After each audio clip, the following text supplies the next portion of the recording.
বাঙালির oxygen food and talk, তাই বাংলার ঘরে ঘরে মুখরোচক। আজকে সবার খুব তাড়া, তাই হালকা সরে দাঁড়া, কারণ ওপরে ঝুলছে সূর্যের খাড়া। তো তোমরা যে এই যে বিভৎস ঠান্ডা থেকে বিভৎস গরমের জায়গাটা এসেছো, একটা জিনিস শুনলাম তোমরা নাকি এখন এই গরমটার সঙ্গে মানাতে পারছো না বলে ডাবের জল দিয়ে চা বানিয়ে খাচ্ছো, এটা কতটা সত্যি? ডাবের জল খাচ্ছি। ডাবের জল তো হ্যাঁ, গরমকালে এমনি সবাই চেষ্টা করে বেশি করে খাওয়ার, কিন্তু ডাবের জল দিয়ে চা না, মানে ডাবের জলটা আলাদা খাচ্ছি, চা কফিটা আলাদা খাচ্ছি, পেটে গিয়ে মিশে যাচ্ছে আর কি। আর তোমরা নাকি এখন তোমরা ওই পাহাড়ের হ্যাংওভারটা ছাড়তে পারছো না বলে ভাত দিয়ে মোমো খাচ্ছো, এটাও কি সত্যি? আমরা পাহাড়ে মোমো খেয়েছি। মোমোটা আমি মিস করে গেছি, আমি ওয়াই ওয়াই খেয়েছি। আমি সব খেয়েছি। সর্বভুক সবাই এখানে বসেছি, কিন্তু আমি দেখতে পাচ্ছি পাহাড়ে তোমরা সবাই মিলে একটা মোটামুটি দল পাকিয়ে ঝামেলা সৃষ্টি করে ফেলেছো। মানে পাহাড়ের মানুষজনও চিন্তিত, কি চলছে, যখন ওখান থেকে ফিরছো লোকজন কি বললো যে ভালো থাকবেন, সুস্থ থাকবেন, পরের বার যখন আসবেন ঝামেলা নিয়ে আসবেন না, কি হলো বলো তো? ওরা ভেবেছে আপদ বিদায় হয়েছে, 3 আপদ বিদায়। না, কিন্তু দেবিকা, রাধিকার, ঈশিকা তো কোহলিতেই থাকে। হ্যাঁ, কিন্তু এখন তো আমাদের সাথে কথা বলছে।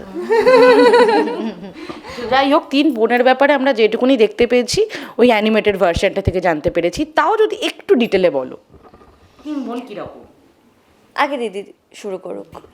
দিদি, হ্যাঁ, তো আমি হচ্ছি দিদি, মানে সবচেয়ে বড় বোন দেবিকা। দেবিকা একটা স্কুলের ইংলিশ টিচার, আর দেবিকা এই 2 বোনের বড় দিদি, মা বাবা সবটাই।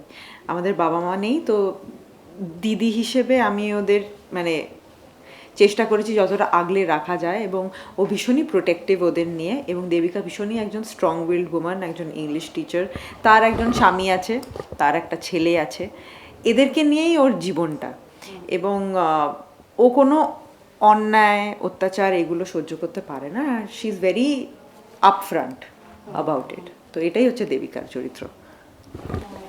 ঈশিকা 3 বোনের সবচেয়ে ছোট, আর ও তাই জন্য সব থেকে প্যাম্পার্ড বা সব থেকে স্পয়েল, যেটা যেটা ভাববে। অনেক সিন আছে যেখানে দুটোই হয়। ও খুব মুডি, খুব ইম্পালসিভ, র্যান্ডম কথাবার্তা বলে র্যান্ডম সময়, বাট খুব ইন্টেলিজেন্ট, ইমোশনালি ইন্টেলিজেন্ট। ও আবার বোঝে যে যখন সিচুয়েশনটা হাতের বাইরে ওর চুপ থাকাটাই ভালো।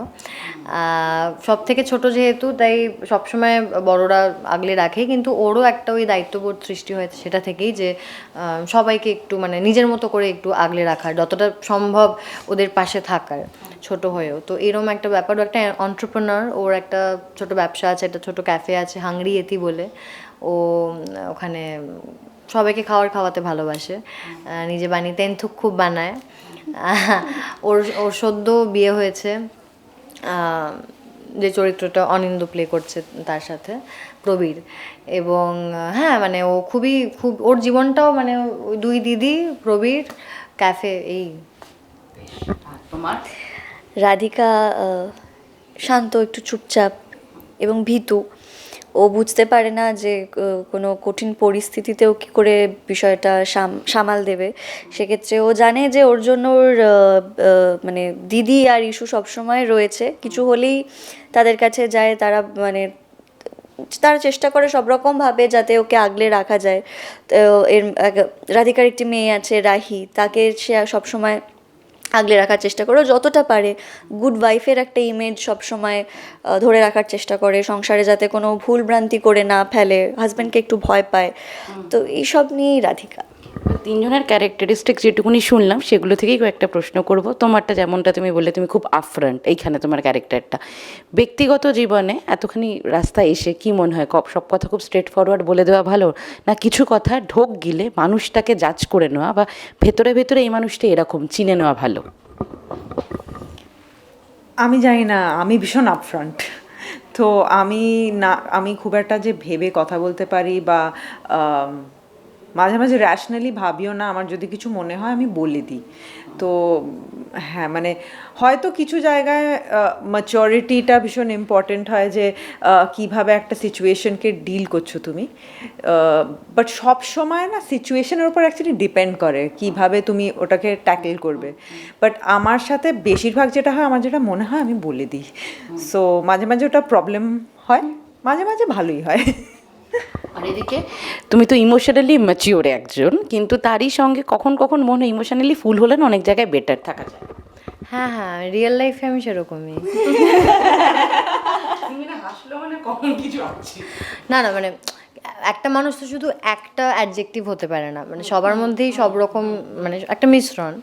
তো আমার ওই সাইডটাও আছে, মানে দেখো, মানে তুমি রিয়েল লাইফে বললে আই থিঙ্ক মানে আমার যেটা, মানে অঙ্গনার যেটা সব থেকে স্ট্রং সত্তা সবসময় কাজ করে সেটা হলো টু বি দেয়ার, মানে প্রেজেন্ট থাকা, মানে কারোর কিছু দরকার পড়লে আমাকে ফোন করে পাবে, বা মানে ওই আমার উপর ডিপেন্ড করা যায়, সেটা আমি ছোটোবেলা থেকেই সেটা হয়েছে, আমি খুব প্রাউডলি বলি সেটা। সো দ্যাট ইজ সামথিং আমি পার্সোনালি খুব মানে রিলেট করি। আর ইশিকার সাথে যে যেমন ইশিকার সেই অ্যাঙ্করটা হলো তার বড় দিদি, মানে বড় দিদি সব কিছু সামলে নেবে, সেইটা মানে সেই একটা প্যারালাল আই ক্যান ড্র। আর তোমার ক্ষেত্রে যদি বলি, তাহলে কয়েক বছর আগে একটি ক্যাম্পেন হয়েছিল যে আমি নারী আমি সব পারি। এটা আর নয়, মানে নারীদেরও ভুল হয়, তাদেরও ইচ্ছা করে যে 10টার সময় ঘুম থেকে উঠবো। তো এই জায়গা থেকে দাঁড়িয়ে সুস্মিতা কি মনে করে যে ভুল ত্রুটিগুলো যেন না হয়, সংসারটাকে সামলে রাখা, নাকি সুস্মিতা বিশ্বাস করে যে আমিও তো একটা মানুষ, আমারও কিছু প্রায়োরিটিস আছে, সব ঠিক হতে হবে, সমাজের নিরিখে একদম ঠিকঠাক দাঁড়াতে হবে এমনটা নয়? যেগুলো বললে একদমই আমি তাই মনে করি, যে রক্ত মাংসের মানুষ তো ভুল তো হবেই। মানে সবসময় আমাকে যে ঘুম থেকে ভোর 6টার সময় উঠতে হবে, কাজ থাকলে নিশ্চয়ই সেটা করতে হবে, সেটা একটা দায়িত্ব।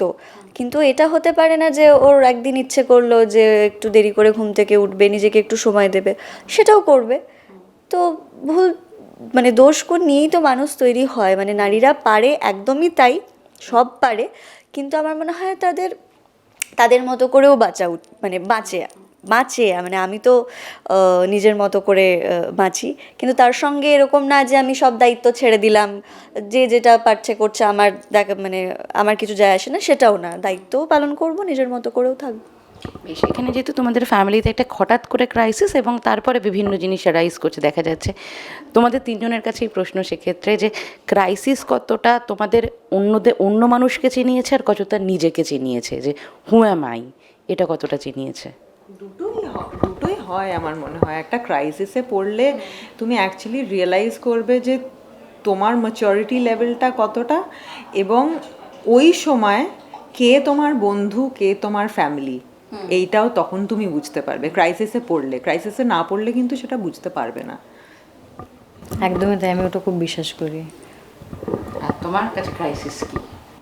সেটাই, মানে আমি ক্রাইসিস থেকে একটা জিনিস রিয়েলাইজ করেছি, যেটা হচ্ছে আমি চট করে, রাধিকা যেরকম যে কোনো কিছুতে প্যানিক করে, সুস্মিতা সেটা করে না, ও খুব চেষ্টা করে মাথা ঠান্ডা করে সবটা হ্যান্ডেল করার। বেশ, আমরা শেষ করব, কারণ ওই যে আমাদের সকাল থেকে তারা তো, এবং আমাদের সবাইকে বলেছি সরে দাঁড়াতে। তো আমরা খুব গুরুগম্ভীর একটা আলোচনায় ঢুকে গেছিলাম, এবং কোহেলিটাও দেখে মনে হচ্ছে যে গুরুগম্ভীর কিছু জটিলতা নিয়ে আসতে চলেছে। তো সেই জটিলতাতে আমরা যারা ফাঁদে পা দেবো তাদের জন্য একটু যদি ওয়েলকাম করে দেবো। দর্শককে একটাই কথা বলার, যে কোহেলি দেখে আপনাদের ভীষণ ভালো লাগবে, শুধু যে সিরিয়াসনেস সেটা নেই, বিভিন্ন রকম প্লট রয়েছে, বিভিন্ন ইন্টারেস্টিং প্লট রয়েছে, যেগুলো দেখে আপনাদের মনে হবে আচ্ছা এটাও হতে পারে, এটাও হতে পারে।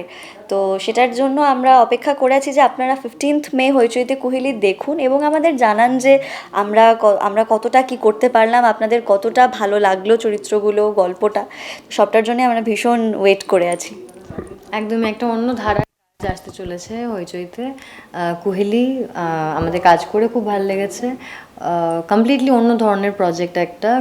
এর ডিটেলে আর বেশি যাচ্ছি না, কারণ আমরা এতক্ষণ ধরে কথা বলেই নিয়েছি। হ্যাঁ, এইটুকুই বলার, কোহেলি শুধুমাত্র একটা মার্ডার মিস্ট্রি নয়, এটা একটা হিউম্যান স্টোরি, মানুষের গল্প, সবাই রিলেট করতে পারবে। এবং আমাদের কাজটা করে খুব ভালো লেগেছে, এবং আমার মনে হয় আপনাদের দেখে খুব ভালো লাগবে। তাই প্লিজ 15th মে হইচইয়ের পর্দায় দেখতে ভুলবেন না কিন্তু কোহেলি।